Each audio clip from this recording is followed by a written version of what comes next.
From the nation's federal capital territory, every week we're trying to bring to your living rooms those events and issues, and indeed those characters that have formed the thoughts of many in the outgoing week. This is Abuja Dispatch, and my name is Adegboyega Arogbodo. Let's start off with those stories that made up our news headlines in the outgoing week.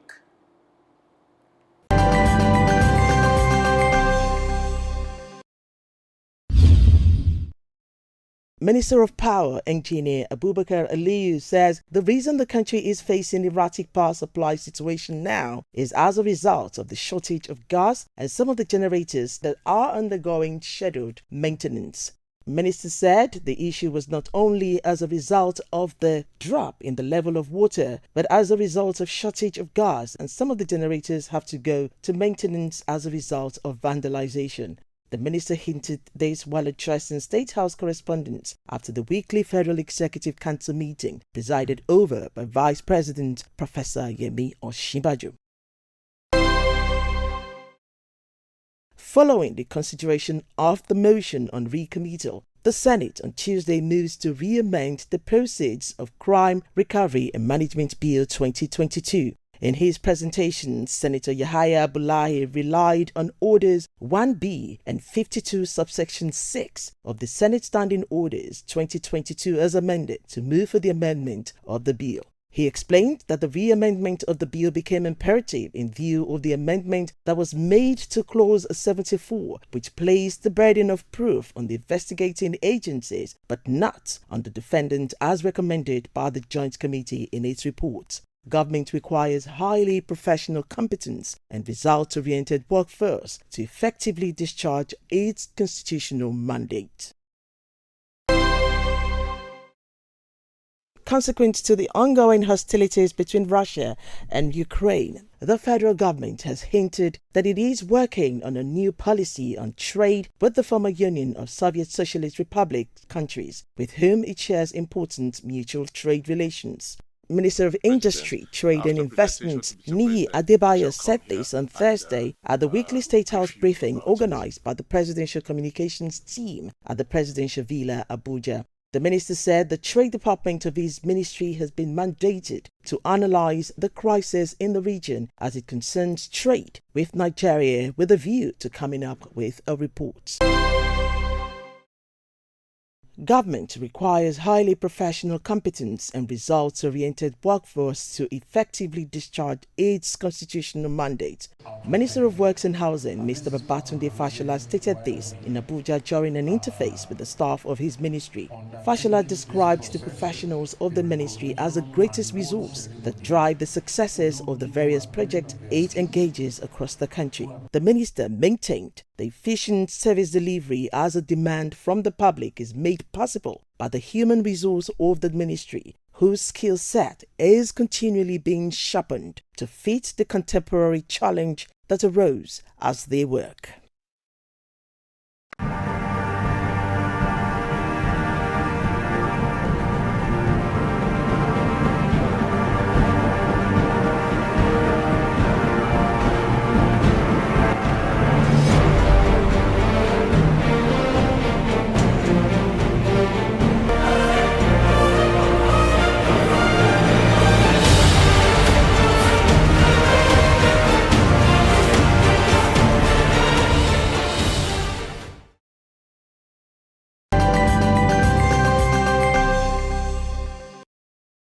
Welcome back.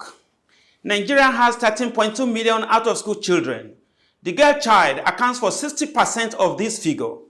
This is often attributed to poverty, early marriage, teenage pregnancy, and illiteracy. It is more worrisome that girls in northern Nigeria accounted for a higher percentage of this population. Stay with us again.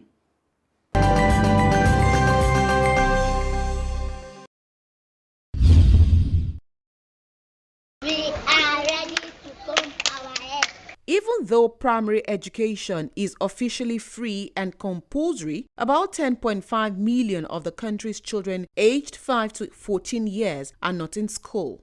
Only 61% of 6 to 11-year-olds regularly attend primary school, and only 35.6% of children aged 36 to 59 months receive early education. What it shows is that the country, as it were, may be joking with its future.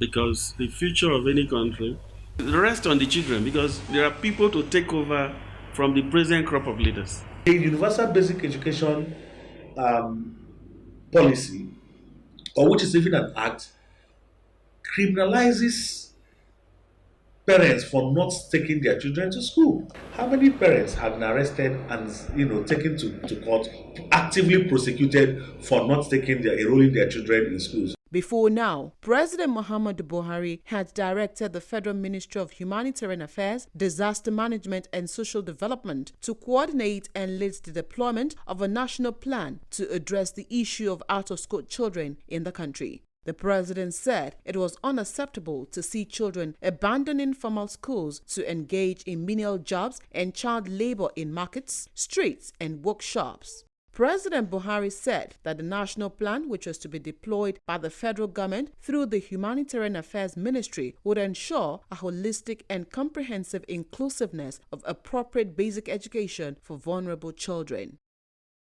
While we continue to sustain our efforts on providing formal and conventional education through the activities of the Universal Basic Education Commission under the Federal Ministry of Education, it is still a common sight to notice children abandoning formal school to become apprentices in shops, workshops, and markets, whilst many others choose to loiter at markets, become cart pushers, and hawkers. These all are not acceptable. In the north of the country, the picture is even bleaker with a net attendance rate of 53%. Getting out-of-school children back into education causes a massive challenge. Issues like geography and poverty are important factors in the pattern of educational marginalization. States in the northeast and northwest have female priming that attendance rate for 57.7% and 47.3% respectively, meaning more than half of the girls are not in school. By integrating basic education with religious education and vocational training, the alternate school program will increase access to education without altering social norms and cultures. Consequently, every child, including those in the most peculiar of circumstances, will have access to learning opportunities. The education deprivation across the country is driven by various factors, including economic barriers and socio-cultural norms and practices that discourage attendance in formal education, especially for girls.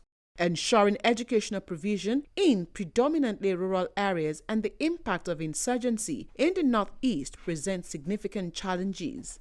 UNICEF and other international agencies have evolved education programs to support the government in achieving Sustainable Development Goals number 4 by 2030 through improving planning and by addressing some of the systematic barriers that hinder implementation of an effective education strategy. These programs advocate for education to be reprioritized and targets children who are at least likely to receive an education. The expected outcome of programs is that all children access and complete quality education within a safe learning environment, gaining the skills and knowledge for lifelong learning. These intervention drives will be achieved by creating an enabling environment for education, improving the quality of education, increase in demand for education, and humanitarian assistance.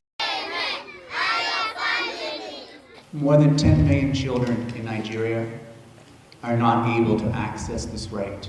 The weight Nigeria carries in the world, if Nigeria cannot address the issue of out-of-school children, the world cannot address the issue of out-of-school children. That's the importance of Nigeria. Other suggestions include that the education systems at federal and state levels strengthen their capacities to deliver quality basic education. More teachers must have core knowledge and competencies to use proven teaching methodologies to deliver appropriate quality education. Parents and communities need to have improved knowledge and commitments to contribute to enrolling children at the right age and safe and protective school environment. And finally, children in humanitarian situations must have timely and sustained access to quality education services. In no time, the out-of-school children time bomb will be deactivated for greater tomorrow for generations yet unborn.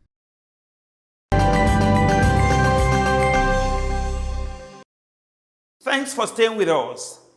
The world's population is expected to increase by 2 billion people in the next 30 years, and young people are on the front lines of the struggle to build a better future for all. On Split Views this week, we take on a social commentator and public affairs analyst, Comrade Fifen Festus, on the need for an inclusive support mechanism for the Nigerian youth. Join us again.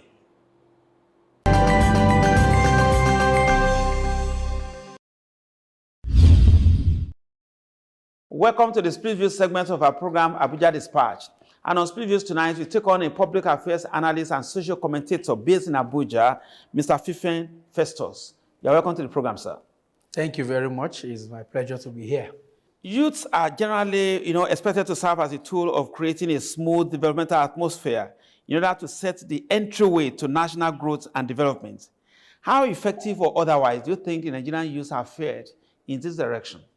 Thank you very much for this question, and places where I've had opportunity to speak, I always say this, and the thing is, you don't give what you don't have. Over time, there has been this lacuna in the development of the average Nigerian youth. We grow accidentally and do things accidentally. That deliberate and concentrated efforts to mentor you, either by your parents or by your environment, is missing. The desire to acquire things, which you will not blame anybody, everybody wants to live that good life. The desire to really acquire things has taken that role of mentorship from our parents and our elders. So the youth per se is just somebody that is just growing. You do everything as it is coming, and you try to do it on your own. If you fail, you try to do it again. And if you are committed enough, you succeed. So if you want to succeed, but the truth is that once there is no mentoring process, you cannot get a youth that is contributing to national development. That is just as it is today. Even politicians and leaders that mostly carry the youth along, they carry them along because there is a lacuna in their life they want you to fit into. Not because they want you to take over from them, not because they want you to do anything that will succeed them. They just want to use you to satisfy a need at a particular time, and they move, and most of them toggery and things that are not very, very good. So if that question that you ask is a good one, you cannot give what you don't have. The youths are not being mentored, so they cannot be actively involved. Whatever they do now that you see that's part of national development is what I can refer to here as an accidental discharge. If it's favorable, we take it. If it's not favorable, we bear the consequences. Thank you very much, sir. One area that the Nigerian youth have always clamored is that they must be given necessary equal opportunities across board. I mean, equal opportunities that will not differentiate the youth from the rich homes from the poor ones. Now, as it were, how will you describe the interplay between these two sectors of the Nigerian youth? Because you find out that even when they were talking about the not too young to run, you find out that the proponents of this bill, they were really children of the rich. Children of the political class. Now, how will those ones from the poor homes or from the poor backgrounds really merge with those ones from the upper class? Now, the oppressor wants the status quo to remain. The oppressor does not want to give you chance. Like I said in the previous question, that because we don't have mentorship, the youth of today, obviously, by United Nations rating, I'm no longer a youth, but by Nigerian rating, I'm still a child. I'm not even a youth yet, because you have people that are in their 60s also being regarded as youth. But as it were today, the youth of today are now kind of used to, I cannot be anything until somebody hands it over to me. It's a global village, it's a global world. Nobody will give you anything. You have to fight for it. You have to make moves for it. If you look at those people that are making wave in the polity of Nigeria today, nobody handed anything to them. There are some people that you mention their names. They decided to carve out a niche for themselves, and they are doing it. So the youth of today must wake up to this responsibility of nobody will give it to me. I must work for it. I must make myself different so that I can be reckoned with. Because the truth is that politician does not want his own child to suffer. He will also try to raise his own children. And because there is an enabling environment from the father, the son will quickly climb. But you, like what my father told me before he died, he said, for you to be as them, you must be twice as good as them.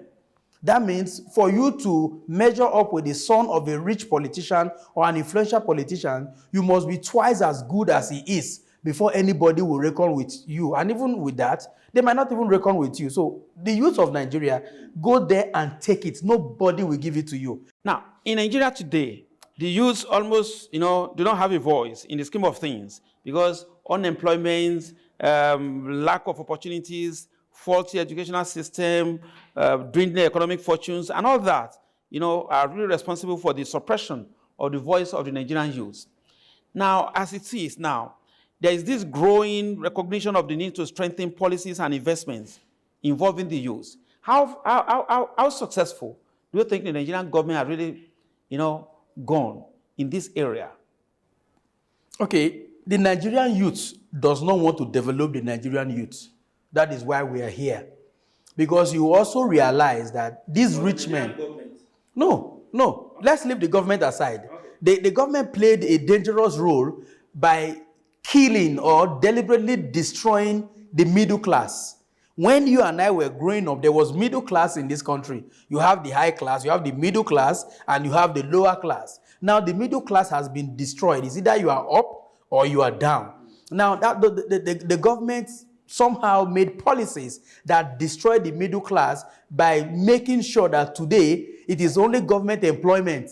I'm very sure when you started working, a few of your friends would laugh at you that, wow, you are vibrant, why would you be working for the government? But today you see people in private sector coming to work for the government because there are some corrosive, let me use the word, corrosive policies that have destroyed businesses, that have destroyed industries. So the youths can no longer come out of school. Technical colleges were there in those days where you can come out of school, you create, you fabricate, and you do things on your own. But those are no longer there. Those were destroyed by the policy of government. But government aside, the youth of Nigeria does not want the youth of Nigeria to succeed.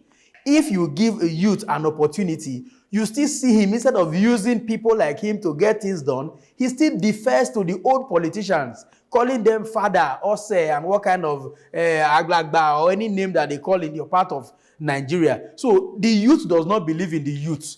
The youth still wants to work with the old and influential rich politician that will give them another opportunity to come and appear as a nominee or an appointee of government in another level. That is why we are in this level. So the enabling environment is not being created. Government has made a mistake by killing middle class, by bringing obnoxious policies. Every agency of government now is teetering towards revenue generation. So the youth as a body, we must have to deliberately tell ourselves, if we must move forward, we must do it in such a way that we have people of like minds that we can flow with. Now, generally it is believed that the youth are the leaders of tomorrow. In the Nigerian context, how true is this expression? Or we are just out of it? For me, and this is my opinion, I don't want to generalize, I think the leadership recruitment process in this country is so faulty that the youths that I said earlier are not being mentored, cannot step into it. If you give positions to the youth, they mess it up. The reason is that prerequisite knowledge and leadership skill to carry others along, to shift from this paradigm, this acquire everything. You see, somebody stealing money he doesn't need is because the value system of Nigeria as it were, this is my opinion too, have so much been destroyed that money is now speaking over capabilities and abilities and influence. So the youth of tomorrow, it depends on who is counting the tomorrow. But if it is the universal tomorrow that we all know, like you talked about when you started, the youth of Nigeria as it were, I think 70% cannot be the leaders of tomorrow. One is because There's no mentoring for them to be able to do anything. The leaders are not handing over to them. If the old banana refuses to die, the young will not grow. So the thing is, the old bananas are still playing the game. People that were ministers in the 70s are still ministers, and if they give them the slot, they now give to their children. So so the remaining 30% are not interested in politics. They are doing their own thing. They are excelling in their own area. So the outlook of politics as it were is a major problem. And if politics is the ways for us to get leaders of tomorrow, the youth of Nigeria are not ready. Now, to wrap it up, the Nigerian youth, what is the hope? What's your last word? There should be deliberate and sustained efforts to mentor the youths into leadership deliberately. The government should invest so much money in training and retraining the workforce. We still have youths that are working for the government today, but you realize that a training that is meant for it, maybe a level 6, level 7 officer, a director is going for that training because there are extra codes or there are some things that are attached to it. Now, the government should look away from people that are already made, invest in the younger generation, and the old ones must be ready to take a bow. If you are retired by 60 from civil service, I'm not saying you should be retired from politics at 60 or 65, but at 60 or 65, you should have 3, 4, 5 people that people can point to and say, these are the people that you have made. And let those ones also have those that they have made. Bring them up in such a way that they'll be able to take over from you in a seamless way, not doing it in such a way that if I live here, nothing will work, and you make it happen that nothing will really work by holding information from anybody. So the government should formulate policies that will make succession plans clear, so that whoever is going, you have even agencies these days that people will retire, they have been able to sign what I refer to, I'm sorry to use this word, demonic agreements within them, that after you leave, they now employ you again as a consultant. You will now come and work for another 4 or 5 years. Meanwhile, the position you are holding, a youth, somebody younger than you, is waiting to enter that place, but that person cannot enter because you have, with your own age mate, have made it difficult for people to succeed you. So policymakers should do everything possible to make sure that there is a succession plan and there is training in that regard, so that everybody will learn how to do that which is set out for them to do, and the nation will move forward. Mr. Fifen Festus is a social commentator based in Abuja. Thank you for your time, sir. Thank you very much, sir. It's my pleasure to be here.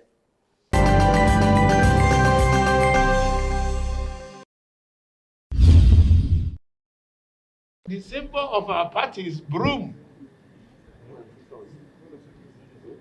To create prosperity, cleanse our society of promises of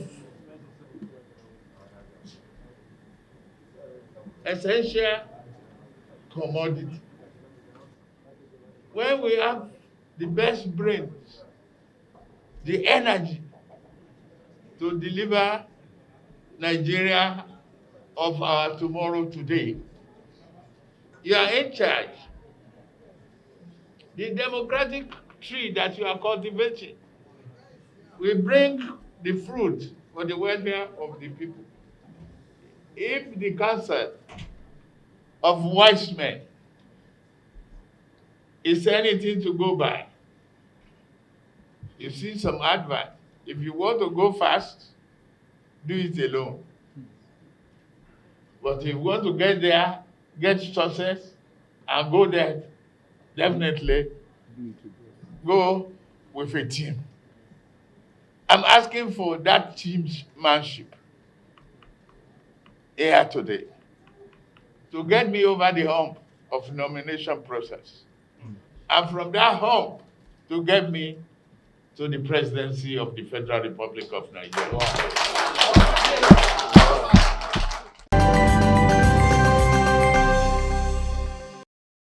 That is our package tonight on Abuja Dispatch. For further information, comments, and suggestions, you can reach us out on any of our various social media platforms.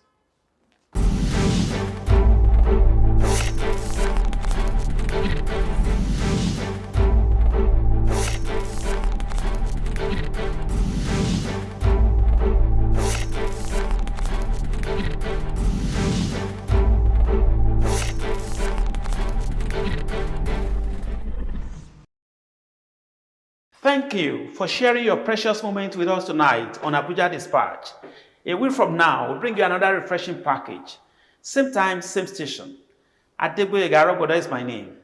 Have a good night.